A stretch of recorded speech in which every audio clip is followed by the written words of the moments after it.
Bienvenue dans ce webinaire. Nous allons tranquillement laisser rentrer les gens tranquillement. Si vous voyez passer Chloé ou Isabelle, Andréani, qui est notre maîtrise d'ouvrage, vous me le dites, mes collègues, s'il vous plaît. Oui, je crois que suis Chloé est là, déjà Sylvie. rentrée. Ouais. Ah, Ouais. ok, super, génial. Bonjour Chloé, Bonjour à tous. ça va? Très bien. Ok. Et toi? Je te laisse parler ou c'est Isabelle qui parle tout à l'heure, Chloé? Ce sera moi. D'accord.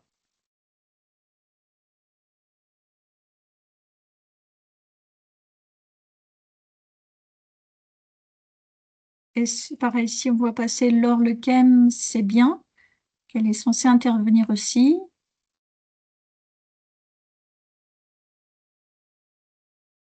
Je l'ai pas encore vu.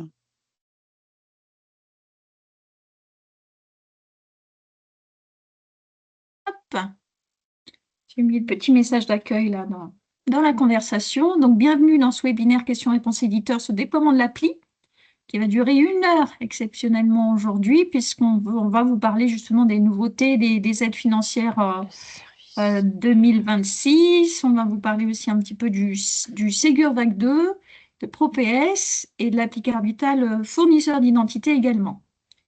Je voulais aussi vous dire un petit peu en avance de phase que le rendez-vous éditeur du mois de mars durera également 1 heure, puisqu'on va faire un petit focus sur l'utilisation de l'appli Carbital sur les bornes en centre de santé. Donc, j'ai ma collègue Maud Spey-Chabrier qui interviendra pour vous parler de ça. Je fais un peu de teasing sur le prochain rendez-vous questions-réponses. Voilà, voilà. Donc, je laisse tranquillement rentrer les gens. Je vais attendre 2 minutes. Est-ce que Laure Lequem, tu es là? Oui, je viens d'arriver, Ah, tout bonjour, juste. Laure. Bonjour à Donc, tous. bonjour Laure. On a Chloé et Laure, nos deux intervenantes qui sont là. Donc, c'est super. Merci beaucoup.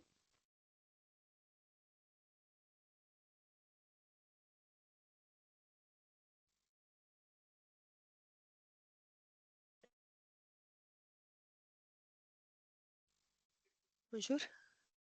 Bonjour, bienvenue dans ce webinaire. Bonjour. Bonjour. Bonjour. Je disais que j'attends 2 minutes. Puis là, on a un petit peu plus de temps. Le webinaire dure 1 heure aujourd'hui. Donc, on est moins speedé que quand ça dure 30 minutes. Comme je disais, aujourd'hui, on va vous parler des aides. Les aides pour les éditeurs, les aides pour les PS, les aides 2026. Donc, la dotation numérique en santé, le Ségur Vague 2. On va vous parler aussi de ProPS 2026 et également, on va faire une petite parenthèse là sur l'appli Carvital fournisseur d'identité parce que c'est probablement une fonctionnalité qui peut vous intéresser vous aussi en tant qu'éditeur si vous proposez une interface, une appli, un portail pour vos patients. Pour les patients de vos PS, pardon.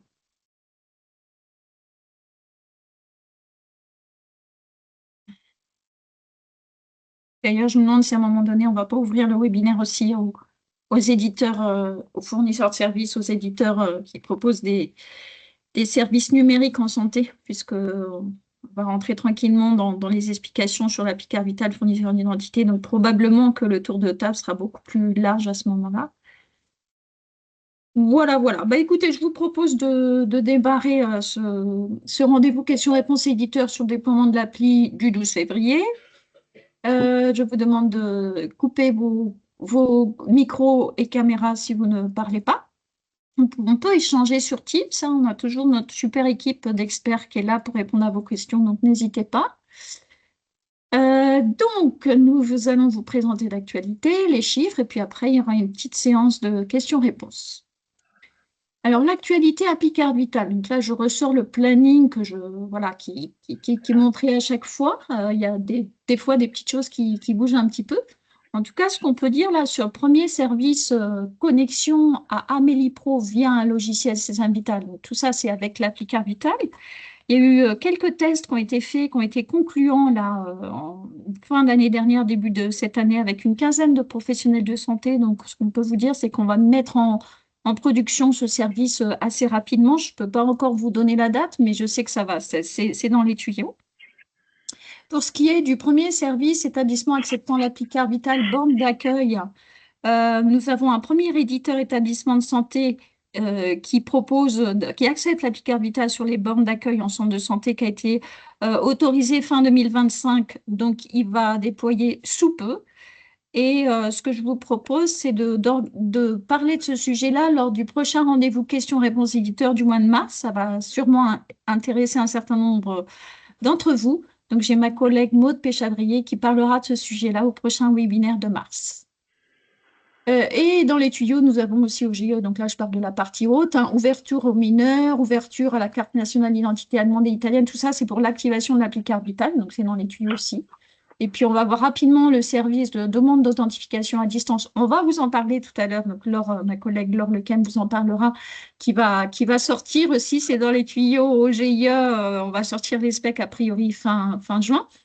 Donc, vous pourrez vous lancer dans le développement de cette fonctionnalité-là si vous avez des applis mobiles, des portails qui s'adressent aux patients de vos professionnels de santé. Voilà. Je ne vous parle pas de la suite. La suite, ça n'a pas trop bougé. Il y a quand même quelque chose qui a un petit peu bougé. Vous voyez le troisième point en bas, lecture de l'appli-carte vitale en proximité par PS sur un portail distance, ce qu'on appelle le produit web vital. Ça devait sortir en 2026, ça sortira en début 2027. Voilà. Des questions sur ces slides-là, ce slide-là?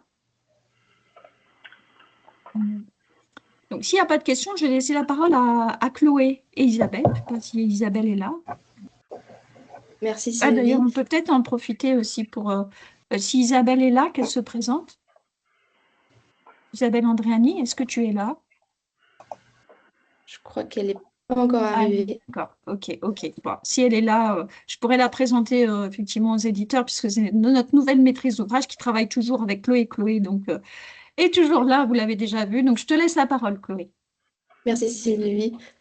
Du coup, concernant les aides financières, il y en a toujours qui sont prévues sur l'année 2026 pour aider les professionnels de santé à s'équiper en matériel de lecture et aider le déploiement de l'application.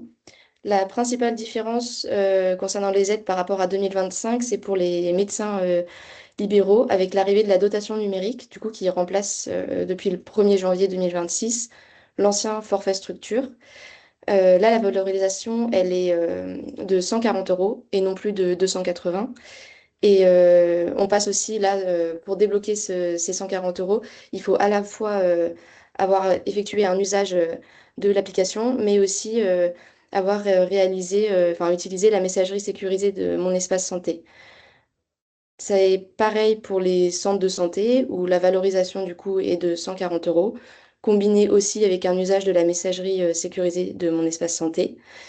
Et par contre, pour les pharmacies, là, la rémunération, elle est similaire à celle de 2025. Donc, on reste sur une valorisation de 50 €. Toujours dès la première FSE Appli-Carte Vitale. Ok, donc on vous a mis toutes les sources en bas du slide, donc n'hésitez pas à consulter les slides après la réunion et aussi le replay. Je sais qu'il y avait quelques commentaires en tout début de webinaire tout à l'heure sur ce sujet-là. Est-ce que je veux bien laisser la parole aux gens qui ont envie de s'exprimer sur ce sujet-là? Prenez le micro et puis exprimez-vous. Monsieur Sada, vous n'aviez pas des choses à dire? C'est le moment. Ok, bon, voilà, s'il n'y a Sinon, dans pas le de chat, remarques, voilà, dans le chat, alors ça, effectivement, il n'y a pas d'aide pour les autres catégories de professionnels de santé aujourd'hui, hein, c'est pas prévu dans les négociations conventionnelles. Donc voilà, n'hésitez pas, il y a le chat sinon, et puis Chloé pourra revenir dessus s'il y a besoin. Merci Chloé. Alors, ensuite, slide suivant, je laisse la parole à Laure Lequem, ma collègue Laure. Si tu veux, Laure, prendre la parole. Oui. Merci, Laure. Bonjour à tous. Oui. Alors, on souhaitait juste refaire un petit point sur la partie, l'interaction, on va dire, de l'appli-carte vitale avec le programme qui est porté donc, par le ministère, hein, avec la DNS. La Picarde Vitale, c'est une composante importante, hein, du Ségur. Et donc, dans la vague 1, il y avait déjà l'exigence pour certains couloirs d'intégrer l'appli Carte Vitale. Dans la vague 2 du Ségur, qui est déjà lancée pour certaines catégories, qui n'est pas encore lancée complètement pour toutes les catégories, ça reste une composante importante.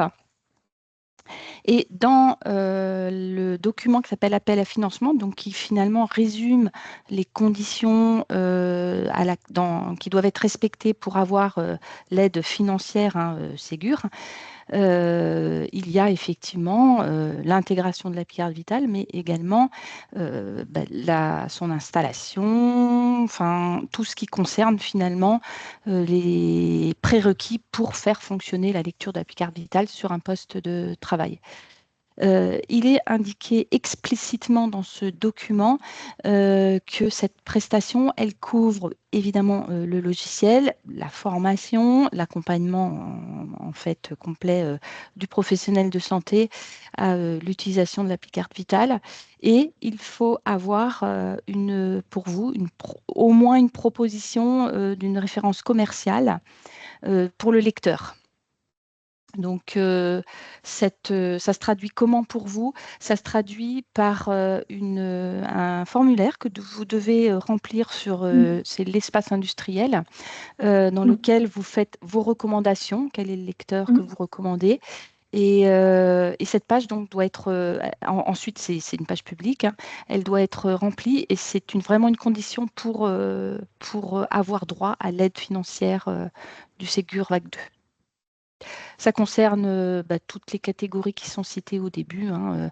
Alors aujourd'hui, les médecins, parce que le Ségur médecin est parti depuis un certain nombre de mois.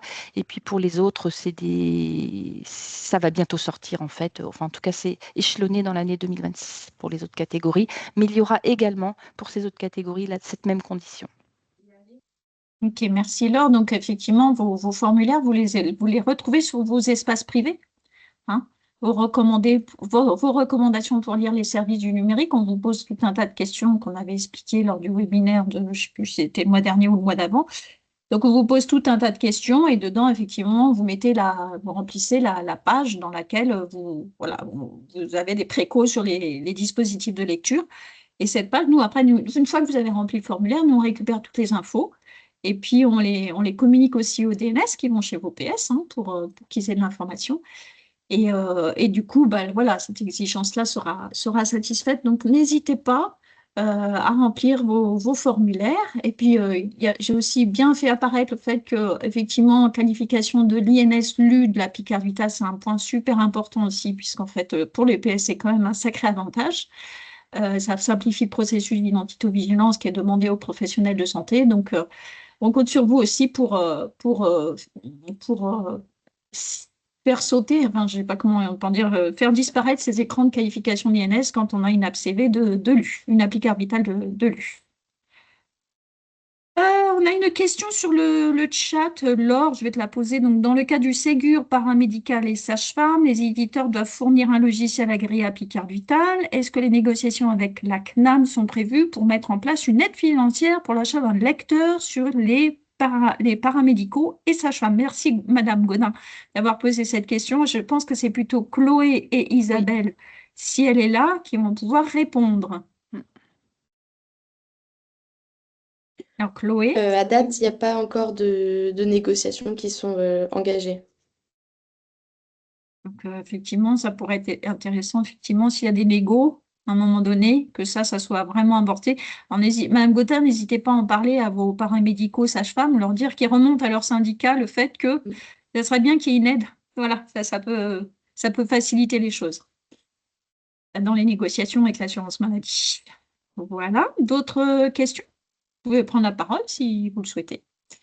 Donc ça, c'était la partie vague 2 du Ségur. Merci Laure. Tiens Laure, pendant que tu y es, on va parler de cette fonctionnalité Picarde Vitale fournisseur d'identité. Si tu veux nous en dire 2-3 mots, parce qu'il y a quelque chose de très important quand même qui est arrivé, je crois que c'est hier ou avant-hier. Là-dessus, je te laisse prendre la parole, Laure, si tu veux. Oui, alors effectivement, on vous a déjà parlé de cette nouvelle fonctionnalité.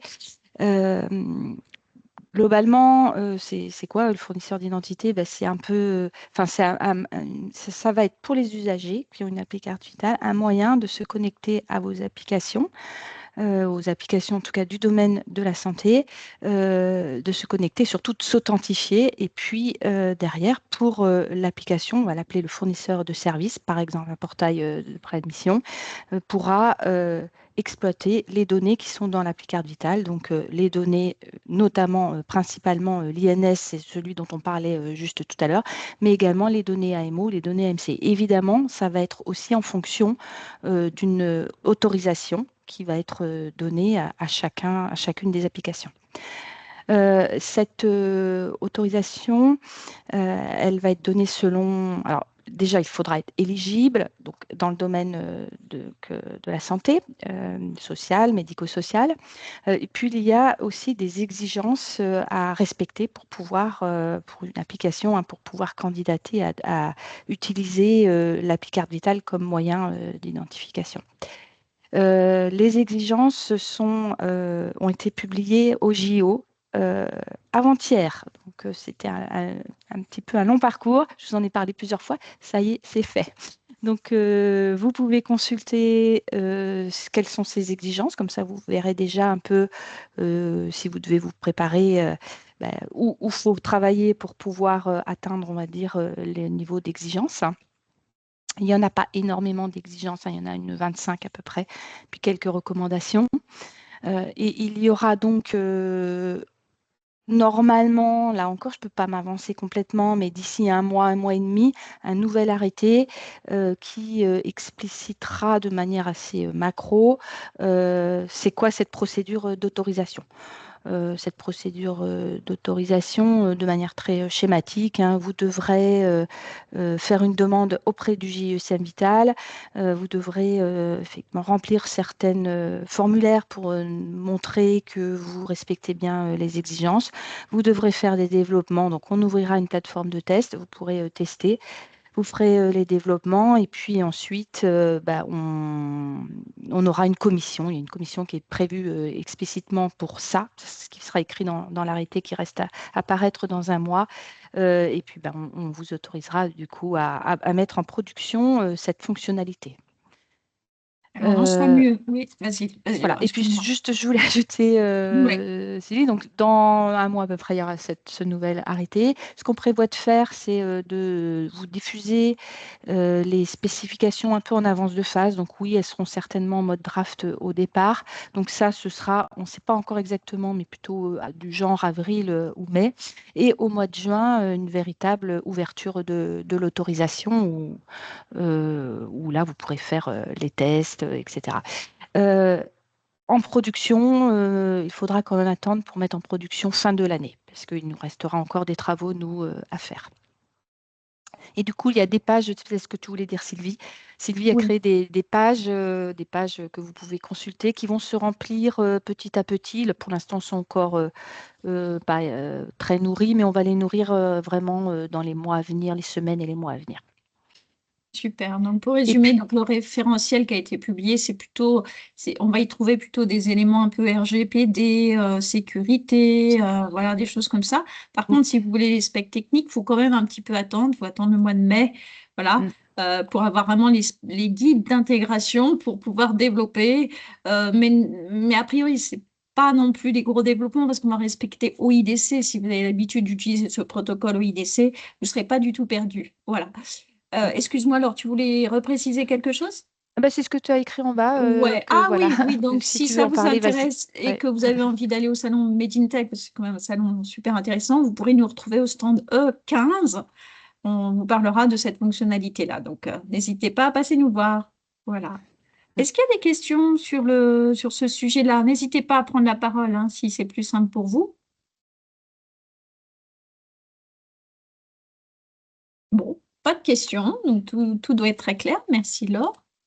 Donc, je vais continuer avec une petite présentation des critères ProPS 2026. Donc, pour avoir cette marque ProPS 2026, il y a un certain nombre de prérequis à respecter.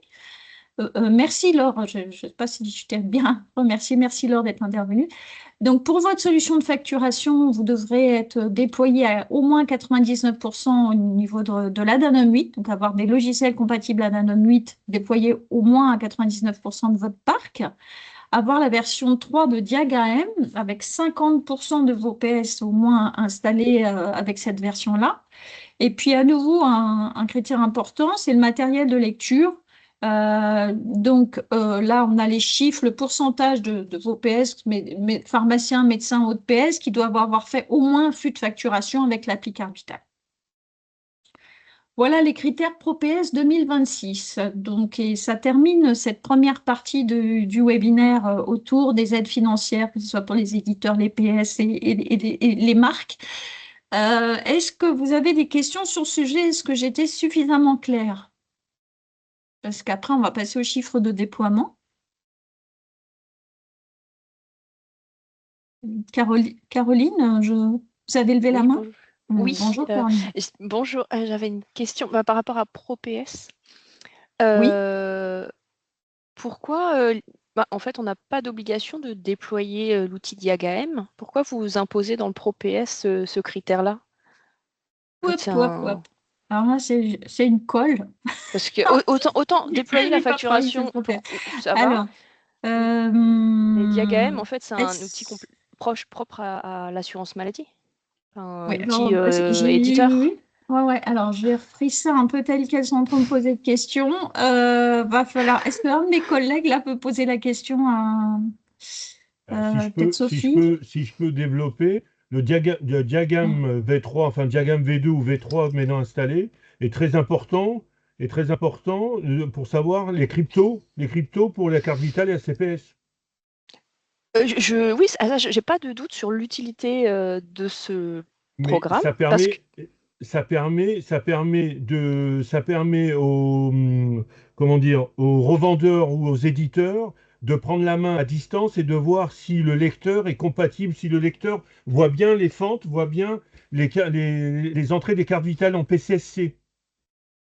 Oui, mais en fait, comme c'est un programme qui a rien à voir avec il diagnostique l'état du poste de travail du professionnel de santé, mais du coup, ça relève pas de l'éditeur, de logiciel, c'est juste une petite programme. application qui n'est pas.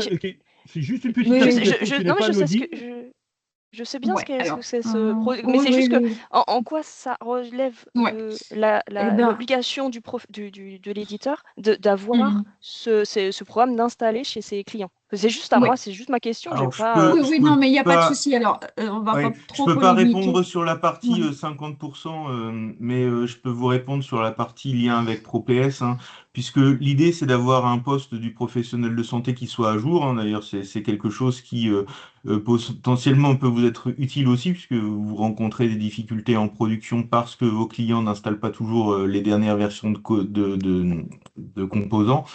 Donc nous, l'idée, c'est de pouvoir donner de la visibilité aux professionnels de santé. Sachez aussi que les délégués du numérique en santé installent aussi, quand ils peuvent, le diagramme et demandent au PS de l'exécuter. Ça permet de donner de l'autonomie au PS pour voir si leur poste est à jour, notamment s'ils respectent les critères du Ségur, c'est-à-dire s'ils ont bien un logiciel Addadum 8. Et donc l'idée c'est que ce diagramme va permettre pour l'avenir sur ce qu'on espère faire, mettre à jour à distance les composants et donc permettre de maintenir justement cette compatibilité optimale avec les versions correctives de la Cryptolib, avec les versions correctives potentiellement des API Sésame Vital. Donc et pour pouvoir avoir cette visibilité du parc, il faut que ce programme soit installé sur le plus de postes de PS possible. Et donc c'est pour ça que le déploiement par éditeur a été considéré comme un levier pour que chaque PS puisse avoir cette visibilité sur le respect de ces critères. Voilà, je ne sais pas si j'ai été assez... Si, mais du coup, nous, c'est pas une application qu'on déploie et du coup, on ne sait pas monitorer. Ça veut dire qu'on serait obligé de développer quelque chose pour faire l'installation de ce programme qui n'est pas le nôtre. Donc, en fait, c'est ça qui nous gêne. Comme Mm. c'est pas à nous, on veut pas être responsable de ce qui se passe à l'installation de ce programme sur le poste d'un professionnel de santé. Ouais. En fait, c'est juste ça mon point de Oui, vue, oui, c'est non, que comme mais c'est pas à c'est nous, tout à fait légitime. euh, En tout cas, je note tout ça et on essaiera de on peut revenir vers vous la on peut les prochaine fois. inciter, bien sûr. Oui, on C'est va ce essayer que de noter les 2 points, savoir Ouais. comment vous pouvez savoir que ça a été déployé, donc que vous respectez Ouais. les critères. Je pense qu'on vous donnera de la visibilité là-dessus. Et puis le deuxième point que vous décrivez, c'est dire en cas d'anomalie, d'incident sur à l'installation ou autre, comment se passe la prise en charge côté support. Oui, voilà, parce que Hmm. Merci beaucoup. D'accord. Non, mais super, super question, Caroline. En tout cas, merci beaucoup. Donc, on reviendra vers vous. En tout cas, on va faire passer le message aux équipes en interne qui s'occupent de ce sujet ProPS. J'ai quelqu'un d'Infosoft, alors j'ai pas votre nom, je suis désolée, qui souhaite parler. Oui, Je vous laisse parler. oui. Bonjour. Bonjour à tous, c'est Samy Boer.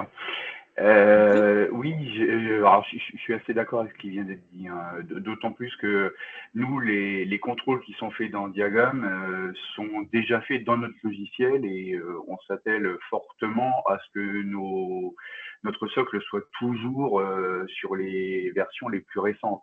Donc on ne voit pas bien l'utilité parce que tout ce que fournit Diagam, on le fournit déjà dans notre logiciel. Bon, si ça devient une obligation, peu importe, on s'y pliera, ça dérange pas plus que ça, même si c'est une contrainte un peu inutile. Mais ce qui me dérange le plus sur le tableau que j'ai à l'écran, là, c'est que je vois 99% de vos pharmacies doivent avoir fait au moins un flux APCV. Oui. 99, ce chiffre-là, vous le sortez d'où? Vous vous rendez compte de ce que ça représente? Ouais. Parce que ça veut dire qu'il ne faut pas qu'on ait plus d'1% de pharmaciens qui soient, Oui. alors je ne sais pas, peut-être une pharmacie de campagne qui ne voit Oui, pas oui. passer, parce que c'est souvent les jeunes, c'est souvent les choses comme ça. C'est certain qu'on aura plus d'1% de pharmacies qui ne font pas d'APCV. Ça, c'est évident. D'accord. Bon. Alors, Je je vais dirais, passer le message vous aussi. diriez, je sais pas, 80%, c'est atteignable. Peut-être Ouais. 90, j'ai pas suffisamment de recul pour pouvoir donner des informations fiables, mais 99%, c'est utopique. Ouais. Ok. Bah, très bien. Bon, c'est noté. Est-ce que j'ai d'autres réclamations sur ProPS 2026? Allez-y, exprimez-vous du coup. Bon, en tout cas, voilà, je fais passer tous ces messages-là aux personnes en charge de ce sujet ProPS 2026 et on revient vers vous. Alors, les chiffres de déploiement, la partie activation de l'appli carte vitale, donc on a 2,38 millions d'assurés, soit 4,2% qui ont activé leur appli carte vitale. Et 3,9% des assurés qui ont une appli carte vitale en état actif. Donc, bon, bah, ça fait pas mal de gens déjà qui ont une appli carte vitale active. C'est chouette. Bon, j'espère que vous l'utilisez tous chez vos professionnels de santé. Voilà. Ensuite, chez les professionnels de santé. Alors, je suis désolée, c'est vraiment pas beau ce graphe parce qu'il y a des chiffres superposés les uns sur les autres et j'ai pas réussi à résoudre le problème avant le webinaire. Donc, j'ai un petit peu triché en mettant quelque chose de plus clair au-dessus.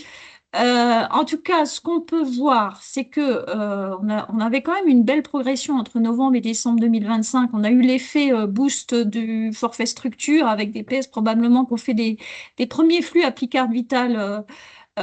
Des médecins qui ont fait des premiers flux appli carte vitale et des pharmaciens en décembre. Et puis là, ben, il y a un petit essoufflement en janvier. Il y a un petit peu moins de... La courbe progresse un petit peu moins vite. Donc, bon, ben, à nous de faire les actions de com qui vont bien pour qu'il n'y ait pas un essoufflement dans l'usage de cette appli carte vitale. En tout cas, tout PS confondu, on a quand même 14,8% du parc, hein, soit 62 856 PS qui ont déjà fait au moins une première FSE, appli carte vitale. Et ce mois-ci, on a eu une belle progression chez les pharmaciens avec 3,2 points et chez les dordistes avec 2,9 points. Donc, bon, c'est assez positif. N'hésitez pas, vous aussi, de votre côté, hein, à communiquer sur l'appli carte vitale, qu'on n'ait pas en essoufflement. Voilà. Tac. Eh bien, on arrive dans la partie, oui, j'ai rien oublié, on arrive dans la partie questions-réponses. Bon, j'ai bien fait quand même de prévoir un petit point d'une heure. Il est 10h, bientôt 10h30. Il nous reste une demi-heure pour poser des questions. Alors, je compte sur vous pour les poser. Sinon, ben, on va arrêter le webinaire. Donc, je suis à l'écoute de vos questions. Je peux revenir sur des slides précédents si besoin.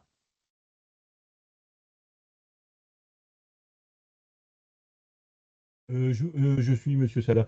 Oui, bonjour. Bonjour, Tout le monsieur monde. Je voulais savoir si vous serez à Pharmagora au mois de mars. Sûrement qu'on va passer.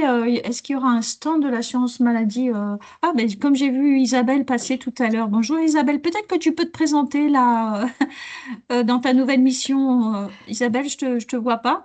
Dans ta Oui, nouvelle oui, mission à attends, la CNAM, je vais mettre ma caméra. je te laisse te présenter si tu veux, Isabelle. Oui, bonjour à tous. Donc, je suis Isabelle Andréani, je travaille au département César Vital, au DESMOI à la CNAM, donc sous l'égide de Monsieur Gomez, que vous connaissez tous. Et effectivement, je vais reprendre le dossier déploiement Applicard Vital depuis une semaine. Voilà. Donc pour Pharmagora, en fait, pour tout vous dire, nous avons sollicité la DICOM là, il n'y a pas longtemps. On a eu un rendez-vous courant février, début mars, là, avec eux, pour faire un peu un plan d'action sur tous les salons auxquels nous allons participer. Donc je n'ai pas la réponse aujourd'hui, puisque il faut que ça soit validé par notre direction de la communication et par notre DG, mais ça ne saurait tarder. Je pense qu'au prochain point qu'on aura, on saura s'il y a un stand d'assurance maladie, en tous les cas là-bas. Ok, Effectivement, merci pour votre réponse. ouais, Je vous ouais, en prie, monsieur. effectivement, Merci. Isabelle, ça peut être super que tu nous expliques la prochaine fois Oui. les actions de com qui sont prévues dans les mois à venir. Bien sûr. Ça peut être intéressant parce que ça Ouais. booste quand même pas mal les usages. Merci Isabelle pour ta réponse et ta Merci. présentation. Je vais laisser la parole à Madame Potin, Manon. Oui, Bonjour Madame bonjour, Potin. pour le logiciel acteur. Je me souviens plus exactement, il y avait une problématique sur Apple, sur iOS avec le NFC, il me semble. Je voulais savoir si c'était résolu, du coup, puisque je vois les chiffres de déploiement, notamment sur Apple. Sébastien, tu veux répondre? Ou Yannick? Alors, il n'y a toujours pas de compatibilité avec le NFC d'Apple. J'ai pas d'informations particulières par rapport au dernier GT éditeur, en fait. C'est-à-dire que D'accord. on sait qu'il y a des actions. En gros, le GIE est, pour le dire de manière assez cavalière, est un peu trop petit pour mettre du poids sur Apple et pour faire pression et pour Bah oui, je accepter me qu'ils doute bien, ouvrent leur oui. NFC.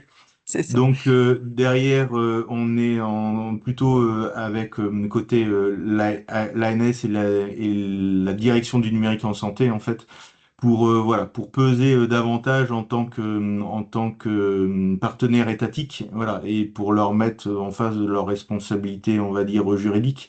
Donc D'accord. voilà, pour l'instant, Mais c'est bien, du coup, canalisé restreint au NFC, cette oui, problématique oui, tout à fait. avec Pour l'instant, en Apple. fait, Hein, c'est ça, hein, d'accord. il faut qu'on arrive à faire plier Apple sur l'ouverture de Ouais. leur NFC afin de pouvoir Ok. l'exploiter correctement au sein de l'applicard Vital. Donc, ce sont des travaux qui sont de longue haleine, hein, qu'on a déjà Ouais. entamés depuis plusieurs mois, voire plusieurs années, mais qui peinent à aboutir. Donc voilà, c'est toujours en cours actuellement, et évidemment, dès qu'on aura de la visibilité là-dessus, on ne manquera Mhm. pas de vous en tenir informé. Merci beaucoup, monsieur. Et j'avais une deuxième Merci, question, si je peux me permettre. Oui, bien sûr. Je me demandais, du coup, sur la roadmap, je n'ai pas vu de jalon sur l'intégration des données mutuelles sur cette app CV. Il me semblait avoir compris que c'était un Oui. sujet, enfin que ça... Oui, oui, tout à fait. Bah, si, en fait, c'est en haut, là, donc ajout de l'identité AMC, facturation tiers payant complémentaire. Ah oui, autant pour C'est moi. bien prévu en 2027. Hein. Ok. C'est un travail un peu de longue haleine parce qu'il faut que chaque AMC se raccroche à notre système d'information Applicard Vital, déjà. Très bien. On a tout un tas de tests en cours là en ce moment avec eux. Ils s'accrochent les uns après les autres. Et puis, donc, il y a toute la partie guide d'intégration à fournir aux éditeurs pour qu'ils implémentent ça, puisqu'aujourd'hui, dans le QR code de l'Applicard Vital, il n'y a pas de données AMC. Et Mhm. puis, il y a tout notre système d'information Applicard Vital qui doit évoluer aussi pour notamment pouvoir rajouter des données AMC dans l'Applicard Vital. Il y aura donc des impacts aussi sur l'Applicard Vital, puisqu'on va pouvoir dire je rajoute la mutuelle pour tel ou tel, pour moi, mon enfant, etc. Donc c'est vraiment un gros projet. Et du coup, mais on y travaille. Ne vous inquiétez pas, effectivement, ça aidera pour la facturation en tiers payant complémentaire. Oui, et du coup, le cahier des charges pour les éditeurs liés à ça, vous dites Oui. qu'effectivement, il y a un temps d'intégration, évidemment. Est-ce que vous savez à peu près quand Oui. est-ce qu'il va tomber? Oui, ça sera comme indiqué enfin, non, c'est pas Peut-être indiqué. avant. Il y a marqué et après, donc on ne sait pas trop, mais normalement, a priori, c'est 2027, si je ne me trompe pas. Mes collègues D'accord. peuvent rajouter. Non, Laure, je tu pense, voulais en parler? oui, je pense qu'on peut le dire. Alors, je ne sais pas si l'autre Laure est là, mais en 2026, on vous diffusera les guides d'intégration. Alors, je crois que c'est aux alentours de mi-2026, Laure, c'est ça? Oui, c'est ça, Voilà, oui. Deuxième ça. moitié de 2026, oui. Ah oui, Et c'est d'accord. vrai que par contre, les assurés ne pourront vraiment inscrire leur AMC dans l'Applicard Vital seulement début 2027, et c'est ce Oui, que vous voilà, montrez c'est la tout à date fait. Mais nous, de on mise en voudrait preuve. bien travailler avec vous avant, Bah oui, justement. c'est Voilà. pour ça que je me Donc, permettais de ce poser la sera avant question. pour vous, oui. Merci. On prévoit la mi-année à peu près. Merci. Ok, très bien, merci pour ces précisions importantes. Est-ce qu'on a d'autres questions? N'hésitez pas.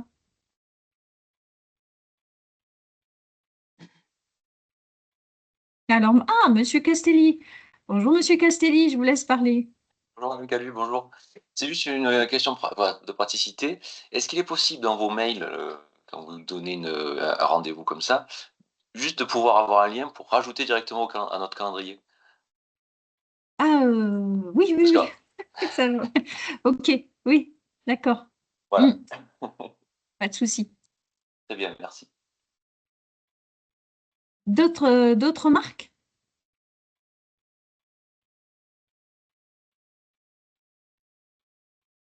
Bon, si on n'a pas d'autres marques, on va terminer le webinaire là et je vous donne rendez-vous en mars où effectivement ma collègue fera un petit point sur ces usages de l'Applicard Vital sur les bornes d'accueil en établissement de santé. Voilà. Puis on pourra peut-être vous parler aussi je sais pas, quand est-ce qu'on va ouvrir aux mineurs, etc. Est-ce que ça sera dans ces moments-là? Je sais pas. Enfin, on pourra vous parler des évolutions d'activation Applicard Vital si ça a évolué. Voilà. Merci beaucoup. Et merci aussi à mes collègues d'avoir tous été présents, y compris la maîtrise d'ouvrage. À bientôt. Donc, il y aura un replay disponible comme d'habitude. Merci. Merci. Au revoir. Merci, au Merci. revoir. Merci, au revoir. Merci, Au au revoir. revoir. Merci. Au revoir. Merci, au revoir.